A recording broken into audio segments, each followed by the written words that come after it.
YS జగన్పై దర్యాప్తు అవసరం లేదు. వివేకా హత్య కేసులో తేల్చి చెప్పిన సిబిఐ కోర్టు. బాబు, సునీత, ఎల్లో మీడియా అల్లినవన్నీ కట్టుకథలేనని సిబిఐ కోర్టుతో స్పష్టం అంటూ ఇవాళ ప్రముఖంగా వచ్చింది. అయితే ఎల్లో మీడియా మాత్రం దాన్ని కప్పిపుచ్చే ప్రయత్నం చేసి చాలా జాగ్రత్తగా ఏదో కనపడినట్లుగా రాసింది. సో ఇప్పటికైనా క్లారిటీ వచ్చిందా గోపి గారు? మీరేమంటారు? ఈ జగన్ గారి మీద వివేకా హత్య కేసులో ఎంత బురద చల్లాలో అంత తల్లారు కదా, మాట్లాడితే గొడ్డలని అదని అరాచకంగా చేశారు కదా. ఆ రోజుల్లో అట్లాంటి ఆరోపణ చేస్తేనే ఇప్పుడు నీకెవరు చెప్పారు? ఇప్పుడు వెంకటరెడ్డి గారు ఉన్నారు, ఒక మాట అంటేనే తీసుకెళ్ళి అడావుడి చేశారు. మరి ఆ రోజుల్లో జగన్ గారిని అమాయకుడు అనుకోవాలా, పానీయాలు ఏదో మాట్లాడుకుంటారులే అనుకోవాలా, గొడ్డలు అన్నా కూడా. ఇప్పుడు జగన్పై దర్యాప్తు అవసరం లేదని కోర్టు తీర్పు ఇచ్చినట్లుగా వార్తలు వచ్చాయి. దీని మీద మీ సంక్షిప్త కామెంట్ ఏమిటి? సార్, కొమ్మినేని గారు, మీకు వెంకటరెడ్డి గారికి, సాక్షి ప్రేక్షకులందరికీ కూడా శుభోదయం. నువ్వు వివేక హత్య జరిగిన మొదటి రోజు నుంచి వీళ్ళు మొదలేశారు.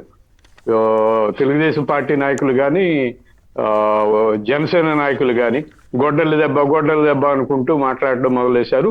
తర్వాత తెలుగుదేశానికి అనుకూలంగా ఉండే మీడియా మొత్తం కూడా అసలు ఈ హత్య జగనే చేయించాడు అని చెప్పి మాట్లాడడం అనేది, ఆ రకంగా ప్రచారం చేయడం అనేది చాలా దుర్మార్గం. అబద్ధాలు ప్రచారం చేస్తారు వీళ్ళు, అందులో అనుమానం ఏం లేదు. అందులో పచ్చి అబద్ధం ఇది ఒకటి. దానికి మరి సిబిఐ కోర్టు చెప్పింది దాన్ని బట్టి ఇప్పటికైనా వాళ్ళు కళ్ళు తెరుస్తారేమో చూడాలి. ఎంత అబద్ధాలు పచ్చిగా మాట్లాడేస్తున్నారు మొదటి నుంచి అంటే, జగన్కి ప్రత్యేకించి జగన్ మీద అబద్ధాల ప్రచారమే వాళ్ళ పనిగా, వాళ్ళ ధ్యేయంగా పెట్టుకున్నారు.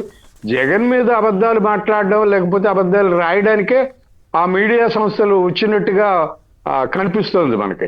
అంతకు మించి వాళ్ళు చెప్పే చంద్రబాబు నాయుడు, లోకేష్ని జాకీలు పెట్టి పైకి లేపడం, జగన్ తొక్కేసే ప్రయత్నం చేయడం, దీనికోసం మాత్రమే ఆ మీడియాలు పనిచేస్తున్నాయి. కానీ జర్నలిజం అనేది ఆ మీడియాలో నాకు ఎక్కడా కనిపించడం లేదు.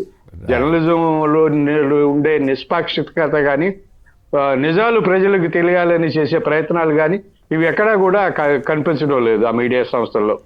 రైట్. మీరేమంటారు? వివేక హత్య కేసు సంబంధించి కానీ మొన్న ఆయన తరఫు భాస్కర్ రెడ్డి గారి తరఫున ఆయన తరఫున వాదనలు చేస్తూ డైరెక్ట్గా సునీత గారికి సంబంధించిన వాళ్ళ మీద కూడా ఆరోపణలు చేయటం, ఇవన్నీ కూడా సంచలనం కలిగించాయి. ఇప్పుడు తాజాగా ఈ తీర్పు వచ్చింది. దీని మీద మీ కామెంట్ ఏంటి? ఎక్కడైనా ఇప్పుడు ఒక కూతురు తన తండ్రి చనిపోతే తన తండ్రిని చంపిన వాళ్ళకి శిక్ష పడాలని కోరుకుంటుంది. కానీ for the first time Sunitha గారి విషయంలో మనం చూస్తే తన తండ్రిని అత్యంత కిరాతకంగా నరికి చంపానన్నటువంటి దస్తగిరి రోజు బయట దర్జాగా తిరుగుతూ ఉన్నాడు. కానీ ఆ దస్తగిరిని బెయిల్ రద్దు చేయమని ఈ కూతురు కోర్టుకి వెళ్ళా. కానీ ఏదైతే జగన్మోహన్ రెడ్డి గారినో లేదా ఇంకోళ్ళనో వాళ్ళని దీంట్లో ఇరికిచ్చేయాలనేటటువంటి చంద్రబాబు నాయుడు గారి కుట్రలో భాగంగా ఈరోజు పావులు కలుగుతా మళ్ళీ కోర్టుకు ఎక్కింది. కోర్టుకు ఎక్కితే కోర్టు దాదాపు 2 వారాల పాటు 20 గంటల విచారణ చేసింది. 20 గంటల సుదీర్ఘ విచారణ తర్వాత 161 పేజీల సుదీర్ఘమైనటువంటి తీర్పు ఇచ్చింది. 161 పేజీలు. దాంట్లో క్లియర్గా వైఎస్ జగన్మోహన్ రెడ్డి గారిని కానీ, వైఎస్ భారతి గారిని కానీ ఈ కేసులో ఎటువంటి విచారించాల్సినటువంటి అవసరం లేదు.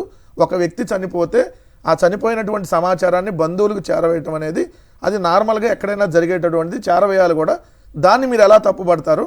సో వాళ్ళని ఎటువంటి విచారణ చేయాల్సిన పని లేదు, ఈ కేసుకి వాళ్ళకి ఎటువంటి సంబంధం లేదని చెప్పి స్పష్టంగా చెప్పింది.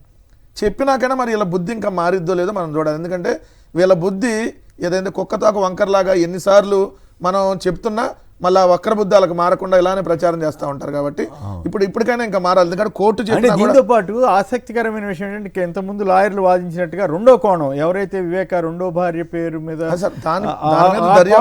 ఆవిడ ఇచ్చినటువంటి అఫిడవిట్ మీద అసలు అఫిడవిట్ జరగాలి. పిఏ కృష్ణారెడ్డి ఇచ్చినటువంటి వాంగ్మూలం కానీ పిఏ కృష్ణారెడ్డి క్లియర్గా చెప్తున్నాడు ఏమని, నన్ను అక్కడ ఢిల్లీ పిలిచి అక్కడ నన్ను బెదిరించారు, సో నన్ను మ్యాన్ హ్యాండ్లింగ్ కూడా చేయబోయారని చెప్పి ఆయన చెప్పాడు.